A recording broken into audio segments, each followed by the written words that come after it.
Amis Vierges, bonjour, bienvenue pour la lecture de vos énergies pour la semaine du 24 au 30 juillet. J'espère que vous allez bien. On va aller voir ensemble les messages à entendre pour cette semaine du 24 au 30 juillet pour vous, Amis Vierges. Le voici. Je laisse passer les ombres du passé et je regarde quelqu'un pour la première fois avec les yeux de l'amour. La présence de l'amour rejettera toujours la peur. Alors, on reste ouvert d'esprit, on redécouvre, on se laisse la liberté de redécouvrir les gens d'une manière différente. On n'a pas peur de découvrir ces personnes-là sous un œil nouveau, sous un œil neuf. Cette semaine, amis vierges, on va aller voir, on ouvre les yeux peut-être sur certaines personnes aussi, du passé, d'un passé révolu, qui ont changé, vous-même vous avez peut-être changé. On va aller voir le message de la géométrie sacrée, amis vierges. Chakra du plexus solaire et chakra du cœur. Et nous avons la compassion. La fréquence du chakra du plexus solaire, la fleur de vie jaune, renforce la perception que nous avons de nous-mêmes, notre pouvoir personnel et notre volonté, ainsi que la connaissance de notre personne et de notre contribution au tout. Bon, beaucoup de douceur avec les autres sera recommandé, je pense, pour essayer de les comprendre et de voir qu'ils ont des facettes que peut-être vous ignorez, que vous-même vous avez des facettes que vous ignoriez aussi. Chakra du plexus solaire, pour vous, amis vierges. Prenez le temps d'entrer en vous-même et de visualiser ce qui est important dans votre vie. Consacrez-vous vos journées à faire les choses que vous aimez. Cela vous satisfait-il? Et avez-vous l'impression de faire partie de ce grand puzzle que nous appelons la vie? La plupart d'entre nous possèdent cette chose unique qui nous plaît et pour laquelle nous sommes doués. Quelle est pour vous cette chose unique? C'est la question à vous poser cette semaine, amis vierges. On va aller voir la carte majeure pour vous pour cette semaine. Les vierges, cette semaine du 24 au 30 juillet, quelle énergie majeure?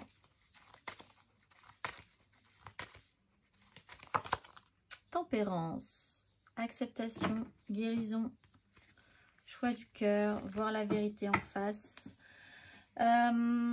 Apaisement, là il y a quand même cette notion de ralentissement pour prendre le temps de relier des énergies, des personnes, des incompréhensions, de ce qui ne faisait pas sens et qui devra faire sens pour vous.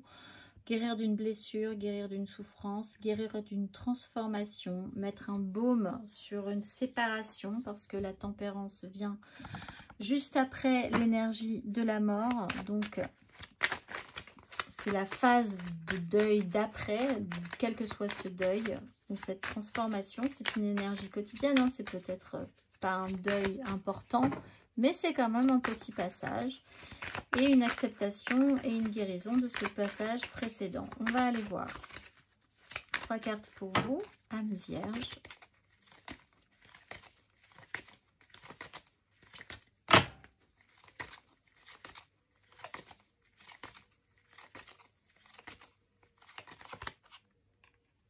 Neuf de bâton.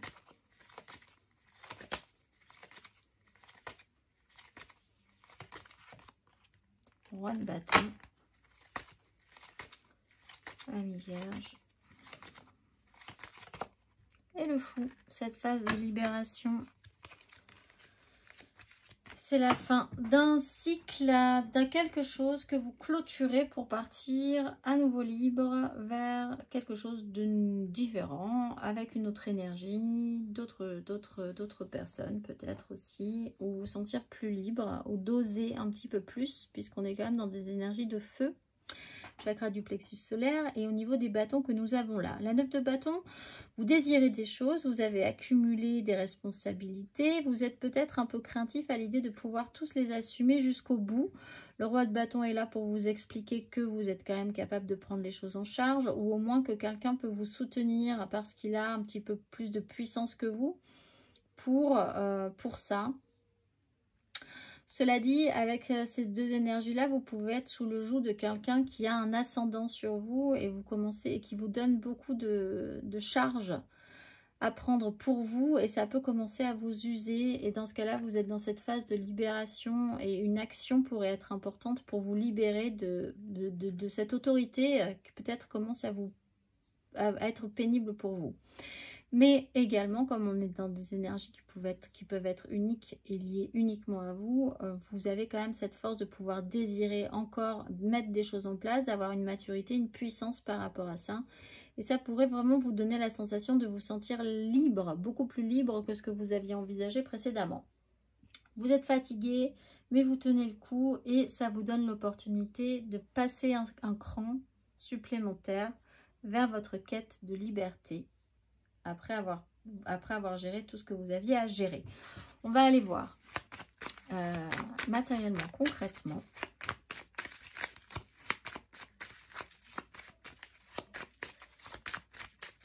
Matériellement, concrètement, amis vierge.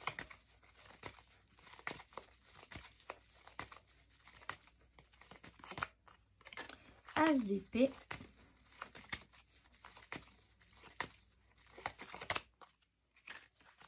De bâton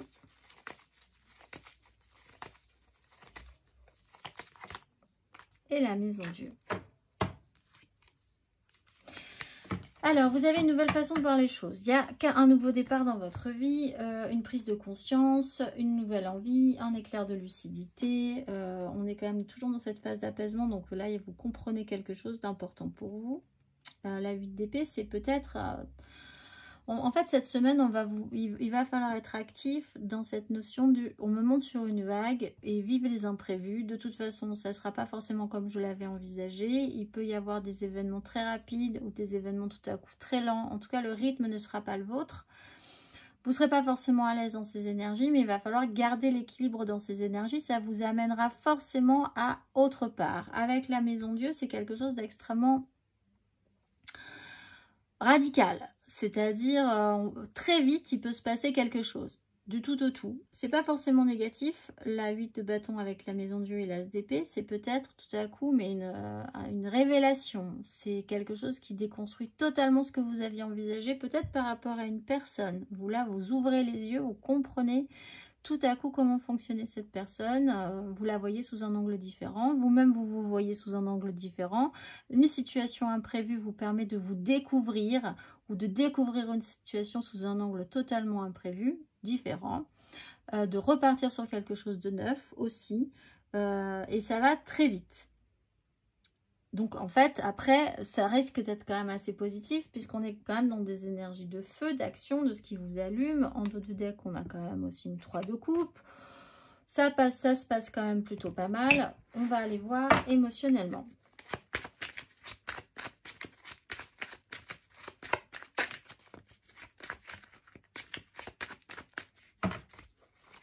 Émotionnellement, amis vierges.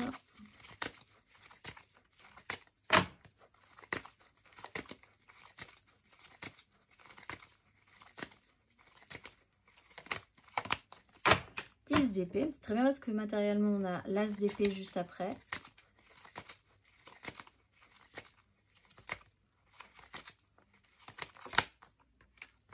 Six de coupe.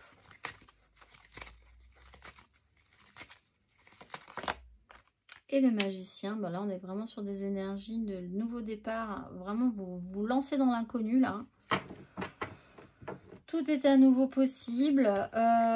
Vous envisagez après d'en mettre ça dans la matérialité, mais pour l'instant, on est vraiment dans du mental, des désirs. Il n'y a pas encore tout à fait de concret, mais ça pourrait arriver assez rapidement, on le voit. 10 d'épée, dans votre tête, dans votre cœur, quelque chose est en train de se terminer. Vous le savez, c'est cette notion-là en fait. Alors, c'est une notion de nostalgie. Vous devez peut-être laisser une ancienne relation, une part de votre vie, une part de votre enfance, une part voilà, importante pour vous, mais qui restera du domaine de la nostalgie. À partir de maintenant, vous ne pourrez plus revivre ces moments-là, vous ne pourrez plus être dans des endroits comme ça, ou ça peut être par rapport à des objets aussi, mais on est quand même dans l'émotionnel, hein. Donc, ça touche à une nostalgie affective. Pour essayer de n'en garder que les bons souvenirs, mais vraiment il faut repartir à neuf et vous êtes vraiment obligé en accélérer. C'est pas à votre rythme, mais vous êtes obligé de passer ce cap. Avec le magicien, tout est à nouveau possible. Tout vous semble comme si vous aviez remis des pièces de puzzle un petit peu dans l'ordre et que maintenant vous avez tous les outils pour pouvoir être le magicien de votre vie. Encore une fois, il n'y a aucun concret matériel ici. Donc c'est purement dans votre cœur ce que le travail se fait, dans votre émotionnel, dans votre tête et dans vos désirs. Libre à vous ensuite de développer correctement ce système, ce nouveau système qui est en train de se mettre en place dans votre logiciel mental en fait. Voilà, on va aller voir. Eh bien, on va aller voir le message pour vous, le message à entendre, amis vierges. Un message pour nos vierges. Fais appel à tes anges. Tes anges sont là avec toi et ils ne demandent qu'à t'aider dans ton chemin. Laisse-les se charger de ce qui te préoccupe. Réjouis-toi de recevoir cette aide divine. Vous êtes protégés. En ce cas, ne l'oubliez pas. Je vous souhaite une excellente semaine, amis vierges, et je vous dis à très vite.